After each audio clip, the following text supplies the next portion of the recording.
What's up, guys? Welcome back to the channel. It's John, Backwoods Off-Road Overlanding. No one wants to watch videos on the JK. We got to walk past that. Nobody wants to watch videos on the Taco. Man, we got to walk past that. We're actually headed out to the shop now. I know what you guys want to see. Man. All right, well, we got to walk past the XJ. Don't nobody want to watch videos on that either. Let's see. All right, we're almost to the shop, guys. Don't worry. I got something for you. All right, we're walking past the rail. I actually got some guys, man. I got some good videos on this sand rail, and actually, I got some folks that enjoy watching these videos. So I need to get some parts going and get some more videos for them folks. They like them videos. I like working on that rail, but I know what you guys want to see. We're gonna come in here and talk about this. My moto boys. You guys want to watch videos on the 300L. I don't blame you.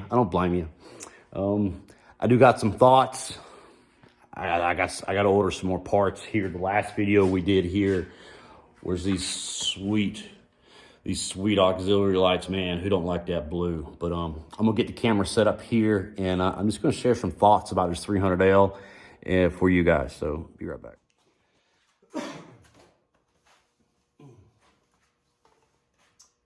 Okay, guys, make sure I'm in frame. I'm in frame. Let's talk about this 300L. I got two things I've been wanting to talk about here. I've been putting a lot of thought into. This isn't a wrenching video. This isn't a mod video. Maybe a little bit of a mod video, but we're not doing any work. So if you want to watch me work on the bike, this ain't the video for you, and you can just skip through it and go check out my playlist or whatnot. But two things we want to talk about here. First off, do I need to mod my 300L, or should I mod my 300L? The second thing I've been wanting to talk about is, okay, now I'm modding my 300L. What do I do with all the stock OEM parts I've taken off my bike? So those are the two things that I've been thinking about here these past few weeks, month or so, and this is actually a good opportunity for me to sit down and have a little bench talk with you guys. So first off, right out the bat, we've got our 2021 CRF300L.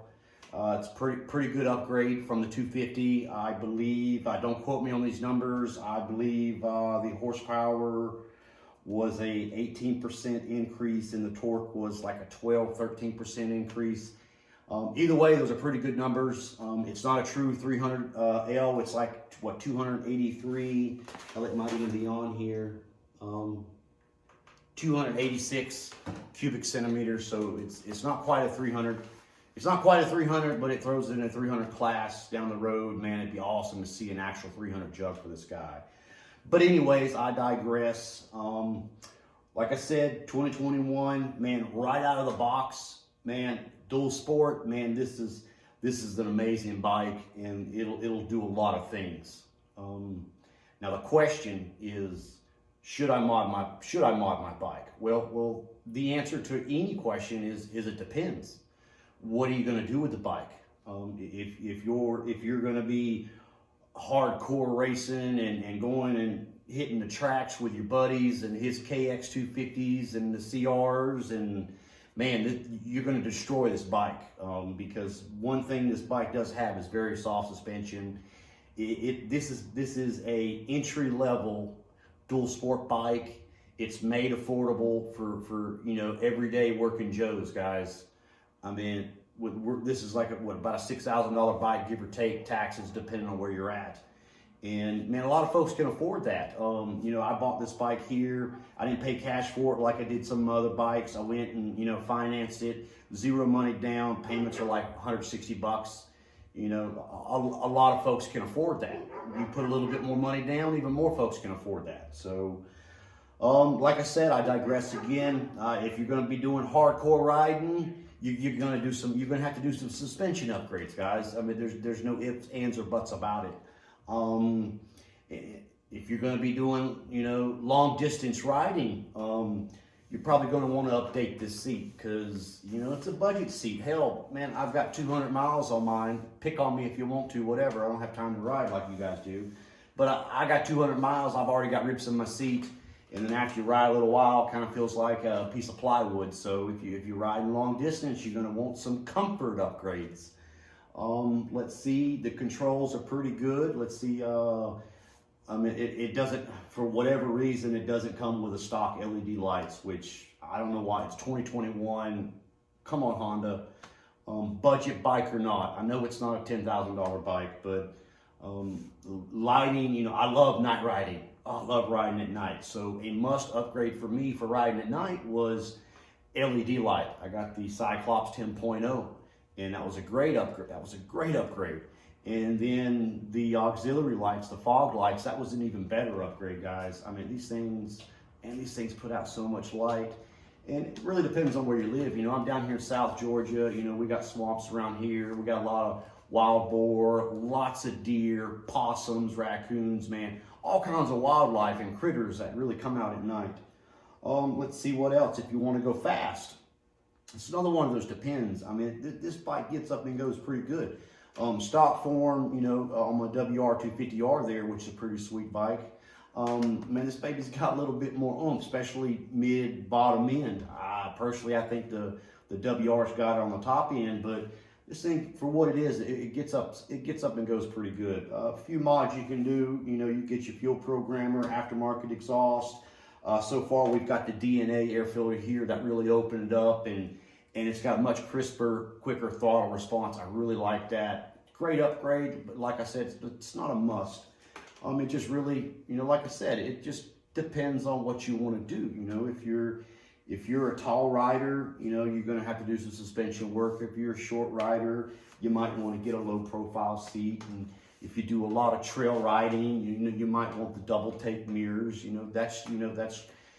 We're creatures of comfort. And this right here, this 300L is really, man, like I said, it's a great out of the box bike, and it's a great platform to build an even better bike to suit you and make it your bike. You know, I mean, that's just what it's there for. We've got a good amount of aftermarket parts out there available now, but for 2021, it's a new bike. So look forward next year. A lot more manufacturers going to be making a lot more parts, and we'll have a lot more options to make this bike our own. So that's enough of that rant there on if you need to mod your bike. You know, depends. What do you plan on doing with the bike, and what kind of riding you plan on doing? That's what it comes down to. You know, make it your own, guys, gals. Just make it your own bike and do what you like. You know, if you like it in stock form, I mean, it's just great. I like it in stock form, but I started up this YouTube channel to share my hobbies with you guys. And if I kept this bike stock, man, I wouldn't have any content for you. So I'm doing a lot of upgrades that I normally wouldn't do to a bike. To give you guys content, to give you insight on, you know, auxiliary lighting and this and that and luggage bags and whatnot. You know, that's for you guys. It's not for me. These mods aren't for me. I mean, the one mod that I would have done if I didn't have this channel would have been the DNA air filter and the LED headlight. Those two were for me, and I would have done those regardless. But anyways, I digress. You guys got me ranting. Got a little cotton mouth. I need a little sip of water, wet my whistle. All right, second topic. Okay, now that I'm modding my bike, I'm upgrading parts on my bike. What do I do with all the parts I take off my bike? Well, you've got a few options. You could sell them on eBay, make a few bucks. Put them on Marketplace, make a few bucks. Give them to your buddy who's a bike mechanic and say, here you go. And then you got a third option. Put them in a box, tuck them away somewhere. You might need them. You might lay your bike over, and let's say you got some fancy mirrors and you got some fancy blinkers, and you roll the bike down a hill, and you know you come out safe and whatnot, and you don't break no bones, Lord forbid, and you're wearing all your appropriate safety gear.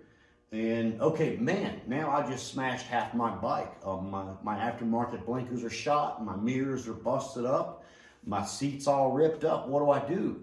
Well, go out and replace the parts, or dive in and put your stock parts back at it and keep riding. And if you don't have the funds to replace all your fancy aftermarket parts, you can use your stock parts in the interim until you build up cash to replace the parts that you busted, or you might want to upgrade to something even different, you know, that you broke. Another good example, one guy in the group here, I forget his name. I'll see if I can throw a photo up here.